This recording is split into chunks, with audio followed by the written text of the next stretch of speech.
பொதுவாக தமிழ்நாட்டிலேயே மக்களை எப்படி உருவாக்கி வச்சுட்டாங்கன்னா, ஒன்று இலவசங்கள், இன்னொன்று ஓட்டுக்கு பணம். இந்த ரெண்டு விஷயம் கொடுக்க வச்சுருக்காங்க. கொடுத்து கொடுத்து அவங்கள வாக்குகளை ஈஸியாக வாங்கிடலாம். இப்போ நான் சொன்ன மாதிரி சாலை வசதியோ, தண்ணீர் வசதியோ, பட்டா பிரச்சனை இருக்குது. இந்த மாதிரி 1000 பிரச்சனைகள் இருக்குது. இந்த பிரச்சனைகள் இன்னமும் 5 ஆண்டு இவங்க ஆண்டாங்க, அதுக்கு முன்னாடி அண்ணா திராவிட கழகம் ஆண்டுச்சு. அப்படி ஆண்டவும் ஏன் தீர்க்கப்படாமல் இருக்குது? இதை அந்த பகுதி மக்கள் கொஞ்சம் சிந்திக்கணும். நாங்கள் களத்தில் வந்திருக்கோம். உங்கள் பிள்ளைங்க, நாங்கள் தமிழ் தேசியத்தை நேசிக்கின்ற ஒரு பிள்ளைகள். நாங்கள் தேசிய தலைவர் மேதகு வேலுப்பிள்ளை பிரபாகரன் அவர்களை தலைவனாக ஏற்றுக்கொண்ட ஒரு கூட்டம். நாங்கள் அண்ணன் வேல்முருகன் அவர்கள் தலைமை ஏற்று இங்கே வந்திருக்கிறோம். நாங்கள் களத்தில் ஜெயிக்கிறோம், தோக்குறோம், எவ்வளோ ஓட்டு வாங்குகிறோம், எதை பற்றி இல்லை. களத்துக்கு முதல் முறையாக தனியாக வந்திருக்கோம். எங்களுக்கு ஆதரவு கொடுங்க. நாங்கள் வென்றாலும் சரி, தோற்றாலும் சரி, எங்களுக்கு ஒரு 500 ஓட்டு வாங்கினாலும் சரி, 50,000 ஓட்டு வாங்கினாலும் சரி, நாங்கள் உங்கள் பிரச்சனைக்காக, மாதவரம் தொகுதியில் இருக்க பிரச்சனைக்காக, மக்களுக்காக நாங்கள் உடன் நின்று போராடுவோம். இந்த உறுதியை ஒரு வேட்பாளராக நான் உங்களுக்கு கொடுக்குறேன். மாதவரம் தொகுதி மக்கள் இதை மனதில் கொண்டு, இதுவரை ஆண்ட கட்சிகள் திமுக, அதிமுக ஓட்டு போட்டு நீங்கள் அப்படியே இருந்துட்டீங்க. ஒரு வாட்டி உங்கள் பிள்ளைங்க நாங்கள் நிற்கிறோம், எங்களுக்கு கொடுங்க. நாங்கள் உங்களுக்கு அடுத்த உங்கள் பிரச்சனையை தீர்ப்பதற்கு நாங்கள் உங்களோடு தோளோடு தோளாக நின்று அந்த பிரச்சனையை அடுத்து மக்களுக்கான தேவைகளை பூர்த்தி செய்வதற்கு எங்களால் அத்தனை முயற்சிகளும் செய்வோம். நான் உறுதியேற்றுக்கிறேன். இந்த தடவை 2026 சட்டமன்ற தேர்தலில் தமிழக வாழ்வுரிமை கட்சி தனித்து போட்டியிடுகிறது. தமிழக வாழ்வுரிமை கட்சி கூட ஒரு 30க்கும் மேற்பட்ட இயக்கங்கள், தமிழர் வாழ்வுரிமை கூட்டமைப்பு என்ற இயக்கங்கள் எல்லாம் ஒன்று சேர்ந்து இந்த தேர்தலை சந்திக்கிறோம். முதல் முறையாக தமிழக வாழ்வுரிமை கட்சிக்கு எங்களுக்குன்னு தனி சின்னம், கேமரா சின்னம் ஒதுக்கப்பட்டிருக்கின்றத ரொம்ப சந்தோஷத்தோடு நான் சொல்லிக்க நினைக்கிறேன். இந்த கேமரா சின்னத்துக்கு மக்கள் வாக்களித்து ஒரு மாற்றம், இந்த அரசியலில் ஒரு மாற்றம் ஏற்படுவதற்கு தமிழ்நாட்டு மக்கள் ஒத்துழைப்பு தர வேணும்னு நான் கேட்டுக்கிறேன்.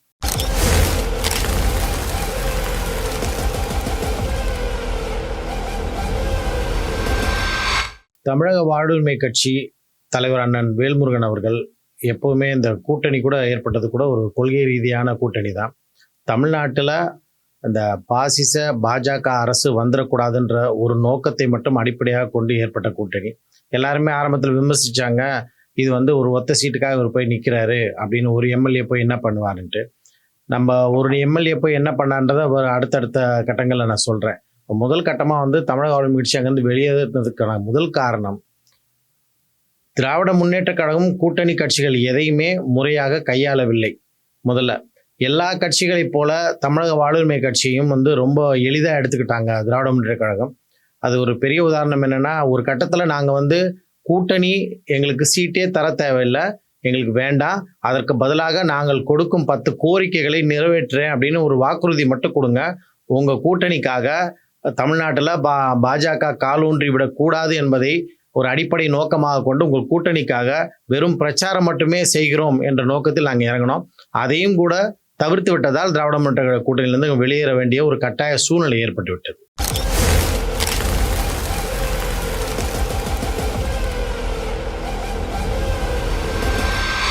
இப்போ ஒரு மாதவரம் தொகுதின்னு மட்டும் இல்லை, தமிழ்நாட்டையே எடுத்துக்கிட்டிங்கன்னா 2 கட்சிகள் எப்போவுமே, திமுக அதிமுகன்ற 2 கட்சிகள் ஆதிக்கம் செலுத்தி வருகிறார்கள்.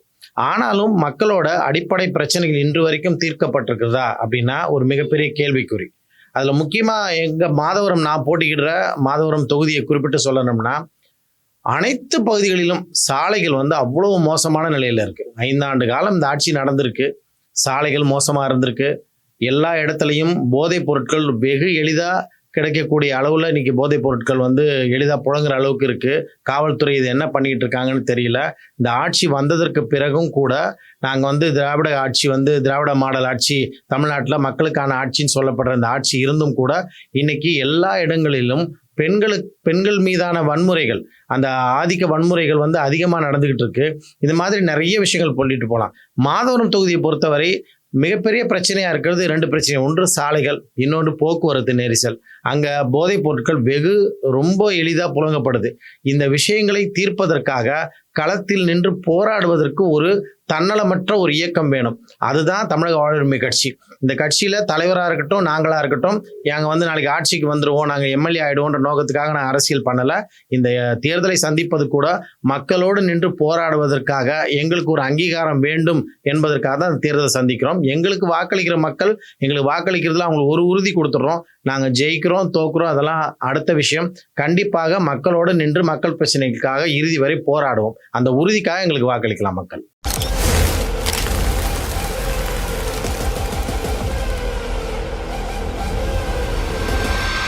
அது வந்து எல்லா பத்திரிகைகளுமே இது ரொம்ப தவறா சித்தரிச்சுட்டாங்க.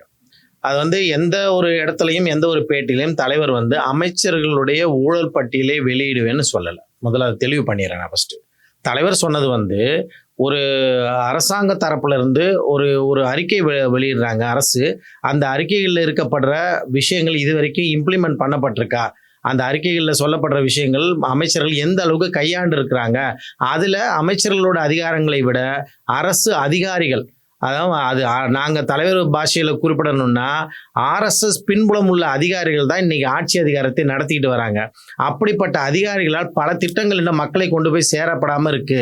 அந்த ஒரு இது குறித்து என்கிட்ட எல்லா ஆதாரங்களும் இருக்கு. கண்டிப்பாக வாய்ப்பு கிடைக்கும்போது சொன்னாரே தவிர, அவர் எந்த சூழ்நிலையும் இது வந்து அமைச்சர்களோட ஊழல் பட்டியல் என்கிட்ட இருக்கு, நான் அதை வெளியிடுவேன் எந்த சூழ்நிலையிலும் தலைவர் சொல்லவில்லை. தவறாக சித்தரிக்கப்பட்டு விட்டது.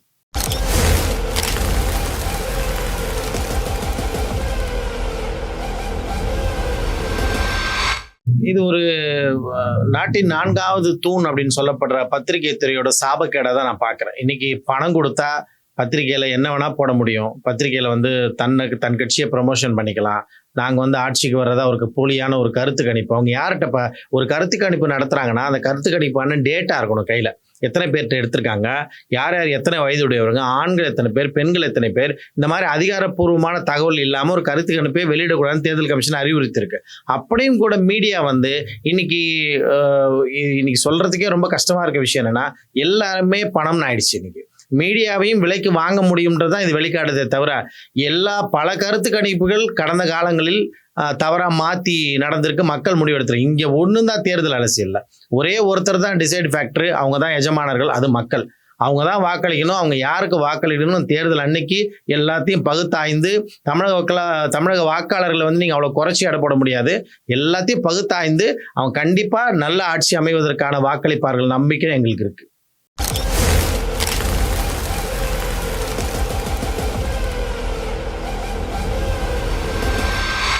ஒவ்வொரு தலைவருக்கு வந்து வேல்முருகன் டி அப்படின்னு ஒரு ஃபேஸ்புக் பதிவு இருக்கு. ஆளுங்கட்சியில் இருக்கோம், கூட்டணியில் இருந்த 5 ஆண்டுகளும் சரி, அவரோட ஃபேஸ்புக் ஐடி எடுத்து பார்த்தீங்கன்னா தெரியும். ஒவ்வொரு பிரச்சனையும் நடக்கும் பொழுதும் உடனடியாக முதல் அறிக்கை தலைவர்கிட்ட தான் வரும். வெறும் அறிக்கையோடு நின்று விடாம, சட்டமன்றம் நடந்து கொண்டிருந்தால் உடனடியாக சட்டமன்றத்தில் அந்த பிரச்சனை குறித்த கவன ஈர்ப்பை கொண்டு வருவாங்க தலைவர். சட்டமன்றத்தில் பல நேரங்களில் வாய்ப்பு மறுக்கப்பட்ட போதும் இந்த மாதிரியான சட்டம் ஒழுங்கு பிரச்சனைகள் குறித்து முதல் ஆளா 234 எம்எல்ஏக்கள்ல முதல் ஆளா சொல்றது அண்ணன் வேல்முருகன் அவர்கள். அதுவும் அப்படி சட்டமன்றமே இல்லாத நேரங்களில் கூட அந்த துறை அமைச்சர்களை சந்தித்தோ முதலமைச்சரை சந்தித்தோ இது குறித்து உடனடி ஆவணம் செய்யணும், காவல் அதிகாரிகளை இது அறிவுறுத்தணும், இந்த மாதிரி பிரச்சனைகள் நடக்கிறது தடுக்கிறதுக்கு ஆவணம் செய்யணும்னு முதல் ஆளா நிக்கிறது அண்ணன் வேல்முருகன். இது வந்து ஒரு ஒத்துக்கப்பட வேண்டிய ஒரு விஷயம் தான். இது நாங்க திமுக கூட்டணியிலிருந்து வெளியே வந்துட்டோம், அதனால நம்ம அவங்க மேல குற்றம் சொல்றோம்னு அர்த்தம் இல்லை. எங்களை பொறுத்தவரை கடந்த 5 ஆண்டுகள், கடந்த 2 ஆண்டுகளில் குறிப்பா சொல்லணும், கடந்த 2 ஆண்டுல நிறைய குற்றச்சம்பவங்கள் தமிழ்நாட்டில் நடந்திருக்கு. காவல்துறை அதை வேடிக்கை பார்த்துட்டு இருக்காங்களா, அது ஏன் விரும்பு கடம் கொண்டு அடக்கல? அந்த இடத்துல எங்களுக்கும் பல கேள்விகள், பல கோபங்கள், பல வருத்தங்கள் எங்களுக்கும் இருக்கு. அது அப்ப எல்லா தளங்களிலும், பொது தளங்கள் எல்லாவற்றிலும் தமிழக வாழ்வுரிமை கட்சியும் வேல்முருகன் அதை வலியுறுத்தி இருக்கோம். நாங்க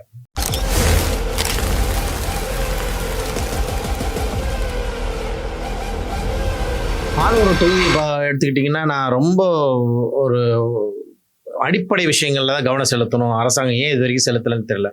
பாதாள சாக்கடை தோண்டப்பட்டது. எல்லா இடங்களிலும் அங்கங்கே அந்த சாலைகள் இன்னும் மூடப்படாம பல விபத்துகள் நடக்கிறதும், பள்ளி குழந்தைகள் பாதிக்கப்படுறதுமா இருக்கு. இது முதல் விஷயமா நான் பார்க்குறேன். இதெல்லாம் ரொம்ப அடிப்படையான விஷயம். ஒரு அரசாங்கம் ரொம்ப எளிதாக செய்யக்கூடிய ஒரு விஷயம். ஒரு வேலை அந்த இடத்த தோன்றாங்க, அது இத்தனை நாட்கள் அந்த சாலைகளை சீரமைக்கணும். அந்த பக்கம் போகிற அத்தனை மாதவரம் பகுதியில் வாழ்கிற மக்களை நீங்கள் கேட்டிங்கன்னா எல்லாரும் சொல்கிற விஷயம் இதுவாக இருக்கும். இன்னும் போக்குவரத்து நெரிசல், சாலைகள் ரொம்ப ரொம்ப சீரடைந்திருக்கு. குறிப்பாக சொல்லணும்னா மாதவரத்தையும் செங்குன்றையும் இணைக்கிற ஒரு சாலை இருக்கு, அது வடகரை சாலைன்னு வாங்க. அந்த சாலை வந்து எனக்கு தெரிந்து 3 ஆண்டு காலமா அவ்வளவு மோசமான நிலையில இருக்கு. நாங்களும் 2-3 தடவை நேரடியாக மாவட்ட ஆட்சியரை சந்திச்சு மனு கொடுத்துருக்கோம். அப்போதைக்கு எம்எல்ஏ இருக்கிற இப்போ கடைசியா இருந்த அண்ணன் சுதர்சனம் அவர்களை சந்தித்து மனு கொடுத்துருக்கோம். இது வரைக்கும் அது வந்து ஒரு டெம்பரவரி, ஒரு தற்காலிக ஒரு இதுவாக தான் செய்கிறாங்க. அந்த இடத்துல ஒரு பேட்ச் ஒர்க் போடுறது அவ்வளோதான் செய்கிறாங்களே தவிர அந்த பக்கம் அத்தனை பள்ளிகள் இருக்கு, அதை பற்றி கவனம் கொள்றதில்ல. முதல்ல சாலைகளை சீரமைக்க வேண்டும், போக்குவரத்து நெரிசலை குறைக்க வேண்டும். மக்கள் இன்னைக்கு வேலைக்கு போடுறதுக்கு அவ்வளோ கஷ்டப்படுறாங்க. அதை விட முக்கியமான பிரச்சனைகளை நாங்கள் பார்க்கறது மாதவரம் பகுதியில் இல்லை, குறிப்பாக செங்குன்றம் உள்ளிட்ட பகுதிகளில் வந்து போதைப் பொருட்கள் பள்ளிகள் அளவில் புழங்கப்படுது அப்படிங்கிறது ரொம்ப வருத்தத்துக்குரிய செய்தி. இதை அந்த பகுதி மக்கள் எல்லாருமே ஒரு கம்ப்ளைண்ட்டாக வச்சுருக்காங்க. போதைப் பொருட்கள் வந்து எப்படி இருக்குன்னா, இன்னைக்கு வந்து எளிதாக கிடைக்கக்கூடிய அளவில் இருக்குது. அதே மாதிரி ஒயின் ஷாப் எடுத்துக்கிட்டிங்கன்னா எல்லா பார்களும் எல்லா இடத்துலையும் நடக்கிற விஷயந்தான். ஒரு குறிப்பிட்ட நேரம் வச்சுருக்காங்க. அந்த நேரம் தவிர்த்து இரவு 12 மணி வரைக்கும் சரி, விடிய காலையில் சரி, எல்லா ஒயின் ஷாப்பும் அந்த பார்கள் வந்து திறக்கப்பட்டிருக்கு. இது போலீஸோட அனுமதியோட, போலீஸோட ஒத்துழைப்போட தான் நடக்குது. இந்த மாதிரியான விஷயங்கள் உடனடியாக தடுக்கப்படும். இதனால தான் பல வந்து பாலியல் வன்முறைகள் நடக்கிறதா இருக்கட்டும், சின்ன ஸ்கூல் போகிற பொம்பளை பசங்க வந்து ரொம்ப ஆபாசமாக பேசுறது, அந்த பகுதியில் மக்கள் பசங்க அவ்வளோ அராஜகம் நடக்குது. இதெல்லாம் எங்கன்னா போதையினால வர்ற விஷயங்கள் தான். இதை தடுக்கிறதுக்கு போலீஸ் வந்து இதை ஒரு இரும்பு கரம் கொண்டு அடக்குறாங்கன்னா அது மிகப்பெரிய கேள்விக்குறி. இதெல்லாம் மாதவரம் பகுதியில் உடனடியாக தீர்க்கப்பட வேண்டிய பிரச்சனை. 2 இடங்களில் மேம்பாலம் அமைப்பதற்கு அந்த பகுதி மக்கள் நிறைய நேரம் சொல்லிக்கிட்டு இருக்காங்க. ஒன்று வந்து நம்ம பாலவாயில் சிக்னல் சொல்லப்படுற செங்குன்றம் பகுதியில் பக்கத்தில் இருக்க பாலவாயில் சிக்னல் பகுதியில் அங்கே வந்து ரொம்ப மிகப்பெரிய விபத்துகள் அடிக்கடி நடக்குது. இப்போ அதை நாங்கள் ஆட்சிக்கு வந்தால் நான் வந்து அந்த பகுதியில் எம்எல்ஏ ஆனால் உடனடியாக இதுக்கான நடவடிக்கை எடுப்பேன். அதே மாதிரி அந்த பக்கம் இருக்கிற தலித் மக்கள் அதிகம் வாழ்கிற பகுதியில் பட்டா பிரச்சனை நீண்ட காலமாக தீர்க்கப்படாமல் இருக்குது. அது நாங்களே ஒரு போராட்டத்தில் பங்கெடுத்து தமிழக ஆளுநர் சார்பில் நாங்களும் பங்கெடுத்து அதை தீர்க்கறதுக்கு நம்ம பொன்னேரி அங்கே தாசில்தார்கிட்ட நாங்கள் ஒரு லெட்டர்லாம் கொடுத்துருக்கோம். அதை பற்றி இந்த பட்டா பிரச்சனையை தீர்ப்பதற்கு நான் வந்து அந்த மாதவரம் பகுதியில் தேர்ந்தெடுக்கப்பட்டால் உடனடியாக அதற்கான ஆவணங்கள் செய்வேன்னு சொல்லிக்கிறேன்.